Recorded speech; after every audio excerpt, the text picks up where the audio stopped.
Welcome to south Indian cooking. இன்னைக்கு ரொம்பவே வித்தியாசமான முறையில் வெங்காய தயிர் பச்சடி செய்ய போகிறோம். இந்த தயிர் பச்சடி ரொம்பவே டிஃப்ரெண்ட்டாக இருக்கும். டேஸ்ட்டும் ரொம்ப சூப்பராக இருக்குங்க. இது கூடவே உருளைக்கிழங்கு வறுவல் எப்பவுமே செய்கிற மாதிரி இல்லாத கொஞ்சம் டிஃப்ரெண்ட்டாக தான் செய்ய போகிறோம். இந்த வறுவல் சாப்பிட்றதுக்கு சிக்கன் வறுவல் மாதிரியே இருக்கும். ரொம்பவே டேஸ்ட்டாகவும் இருக்குங்க. இப்போ இதை செய்யறதுக்கு ஃபஸ்ட்டு ஒரு பேன் வச்சுட்டு 1 ஸ்பூன் எண்ணெய் மட்டும் சேர்த்துக்கிறேன். இது கூடவே ஒரு 2 டேபிள் ஸ்பூன் வேர்க்கடலை சேர்த்து இது நல்லா வறுத்து எடுத்துக்கிறேங்க. ஒரு பாதி அளவுக்கு வறுப்பட்டு வரட்டும்.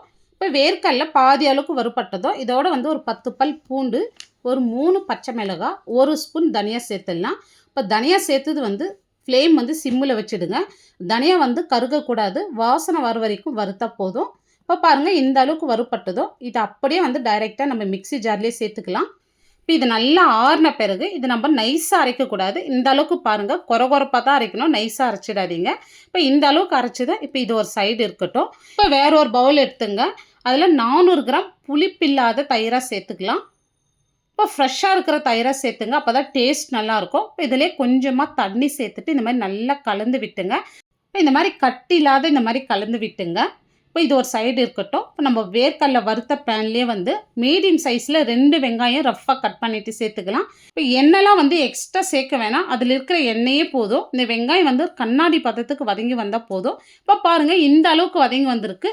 இப்போ ஒரு 1/4 ஸ்பூன் மஞ்சள் தூள். இப்போ நம்ம அரைச்சி வச்சுட்டு அப்படியே இதோடு சேர்த்துட்டு கம்ப்ளீட்டாக சிம் பண்ணிவிட்டு இந்த வெங்காயத்தோடு நல்லா கலந்து விடுங்க. இது கொஞ்சம் நேரம் கலந்து விட்டால் போதும். அதிக நேரம் விட்டிங்கன்னா அடிப்பிடிச்சிடும். இப்போ இந்த அளவுக்கு கலந்ததும் நீங்கள் ஸ்டவ் ஆஃப் பண்ணிவிடுங்க. இப்போ பொடியை நறுக்குன்னு கொத்தமல்லி சேர்த்து நல்லா கலந்து விட்ட பிறகு இதை ஆறட்டும். இது சூடோடு தயிரோடு சேர்க்கக்கூடாது. ஒரு கடாயில் நான் 1 லிட்டர் தண்ணி சேர்த்துருக்கேன். இது லைட்டாக கொதி வரட்டும். இப்போ நான் 1/2 கிலோ உருளைக்கிழங்கு எடுத்து தோல் சீவி வாஷ் பண்ணிவிட்டு மீடியம் சைஸில் கட் பண்ணியிருக்கேன் பாருங்கள்.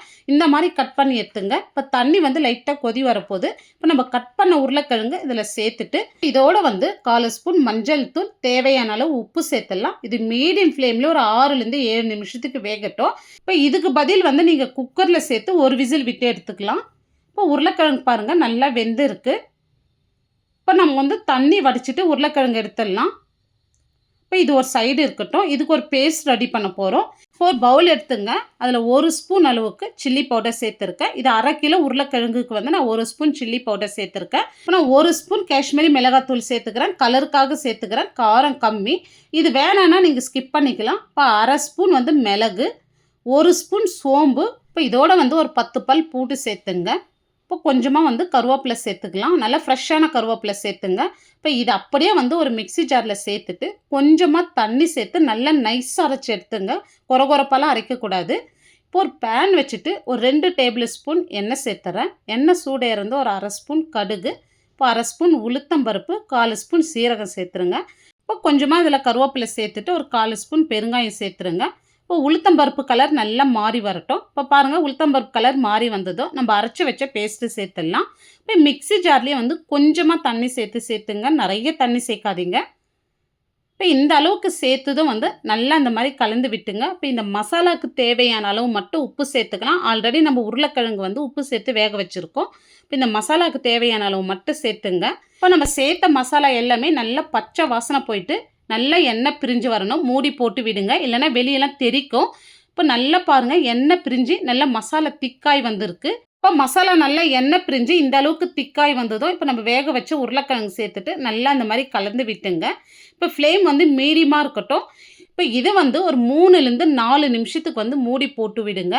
மீடியம் ஃப்ளேம்லேயே இருக்கட்டும்.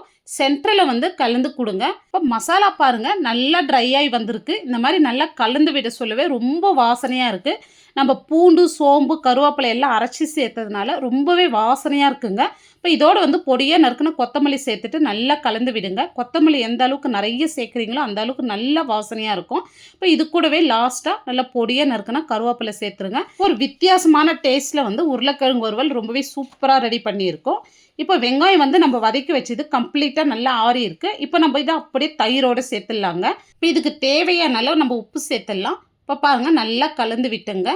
இப்போ இந்த மாதிரி மெத்தடில் கண்டிப்பாக நீங்கள் யாரும் செஞ்சுருக்க மாட்டீங்க. இது ரொம்பவே சூப்பராக இருக்கும் டேஸ்ட்டு. இப்போ ஒரு 10 சின்ன வெங்காயம் எடுத்து நீல வாக்கில் மெலிசாக கட் பண்ணியிருக்கேன். இதை அப்படியே சேர்த்துடலாம்.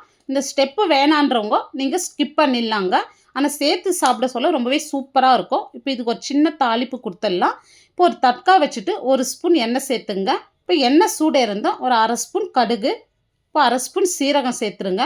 இப்போ கடுகு, சீரகம் நல்லா பொரிஞ்சு வந்ததும் ஒரு 3 காஞ்ச மிளகாய், கொஞ்சமா கருவேப்பிலை சேர்த்துடலாம். இப்போ மிளகாய் நல்லா கலர் மாறி வந்ததும் எடுத்து தயிரோடு சேர்த்துருங்க. இப்போ ஒரு டிஃப்ரெண்ட்டான மெத்தடில் தயிர் பச்சடி ரொம்பவே டேஸ்ட்டாக பண்ணியிருக்கோம். இந்த மெத்தடில் கண்டிப்பாக நீங்கள் யாரும் பண்ணியிருக்க மாட்டீங்க. இந்த பச்சடி வந்து ரைஸு, சப்பாத்திக்கு ரொம்பவே சூப்பராக இருக்கும். இப்போ இந்த தயிர் பச்சடி, உருளைக்கிழங்கு வறுவல் காம்பினேஷன் ரொம்பவே சூப்பராக இருக்குங்க. இந்த உருளைக்கிழங்கு வறுவல் வந்து சிக்கன் வறுவல் மாதிரி ரொம்பவே அல்டிமேட்டாக இருக்கும்.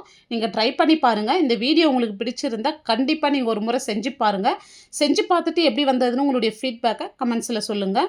லைக் பண்ணுங்க, ஷேர் பண்ணுங்க. நம்ம சவுத் இந்தியன் குக்கிங் சேனலை சப்ஸ்கிரைப் பண்ணாத பார்த்துட்டு இருந்தீங்கன்னா, சப்ஸ்கிரைப் பண்ணிட்டு அப்படியே ஆல் என்ற ஆப்ஷனையும் கிளிக் பண்ணிடுங்க.